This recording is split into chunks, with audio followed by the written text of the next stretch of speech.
akan membuat tugas ujian akhir semester strategi pembelajaran SD, dosen pengampu Ibu Ika Epita Sari Aris MPD. Saya di sini akan menjelaskan tentang pengelolaan sarana dan prasarana.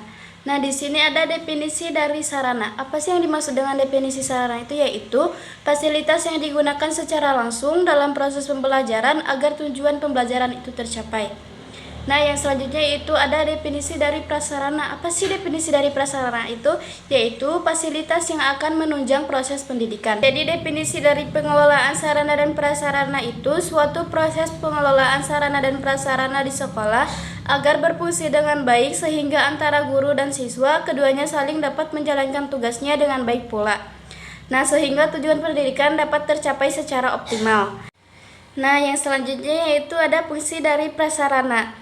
Fungsi dari prasarana untuk proses pembelajaran seperti laboratorium. Kenapa saya masukkan laboratorium ke dalam fungsi prasarana? Sebenarnya laboratorium ini masuk ke dalam fungsi sarana. Saya masukkan ke dalam fungsi prasarana dikarenakan kebanyakan sekolah terpencil di Indonesia kebanyakan belum memiliki laboratorium. Jangankan laboratorium, ruang kelas saja masih dibagi untuk beberapa kelas dikarenakan biaya yang tidak memadai dan anggaran yang tidak sesuai. Selanjutnya yaitu ada lab komputer. Kenapa saya masukkan lab komputer ke dalam fungsi prasarana? Dikarenakan kebanyakan sekolah terpencil di Indonesia mungkin belum memiliki lab komputer dikarenakan biaya yang tidak memadai ataupun anggaran yang tidak sesuai. Yang selanjutnya yaitu perpustakaan. Kenapa saya masukkan perpustakaan ke dalam fungsi prasarana? Dikarenakan mungkin kebanyakan sekolah terpencil di Indonesia belum memiliki perpustakaan dikarenakan anggaran yang tidak sesuai ataupun biaya yang tidak memadai. Nah, yang selanjutnya ada fungsi sarana. Fungsi sarana untuk proses pembelajaran seperti ruang kelas untuk proses pembelajaran, papan tulis untuk proses pembelajaran, dan juga ada meja belajar untuk proses pembelajaran. Nah, fungsi sarana untuk proses penunjang. Di sini ada lapangan olahraga, ruang guru, ataupun kantor. Yang selanjutnya yaitu jenis sarana dan prasarana berdasarkan fungsinya. Terbagi dua fungsi, ada fungsi secara langsung dan ada fungsi tidak langsung. Fungsi yang langsung itu ada seperti alat pembelajaran seperti buku tulis, penghapus, dan alat peraga ataupun media pembelajaran.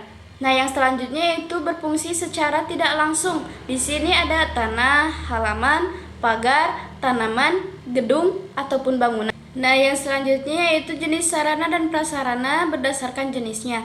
Terbagi dua jenis, ada fasilitas fisik ataupun material, dan ada fasilitas non-fisik. Fasilitas fisik atau material ada kendaraan seperti bus sekolah, komputer, alat peraga, model, media, dan lain-lain.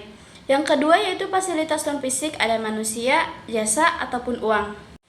Nah, poin yang selanjutnya yaitu ada proses pengelolaan, yaitu secara perencanaan, yaitu harus ada analisis dan penetapan kebutuhan dalam proses pembelajaran, baik itu kebutuhan primer ataupun kebutuhan sekunder. Yang selanjutnya itu pengadaan, seperti pembelian dengan biaya pemerintah, SPP, bantuan BP3, masyarakat, atau dengan menyewa ataupun meminjam. Nah, poin yang selanjutnya yaitu ada pertanggungjawaban dan penghapusan aset. Pertanggungjawaban seperti laporan penggunaan barang kepada instansi atasan. Yang selanjutnya yaitu ada penghapusan aset seperti syarat, yaitu rusak berat, tidak sesuai kebutuhan, tidak sesuai zaman, berlebihan, dicuri, diselewengkan, ataupun terbakar. Mungkin hanya sekian yang bisa saya sampaikan materi tentang pengelolaan sarana dan prasarana.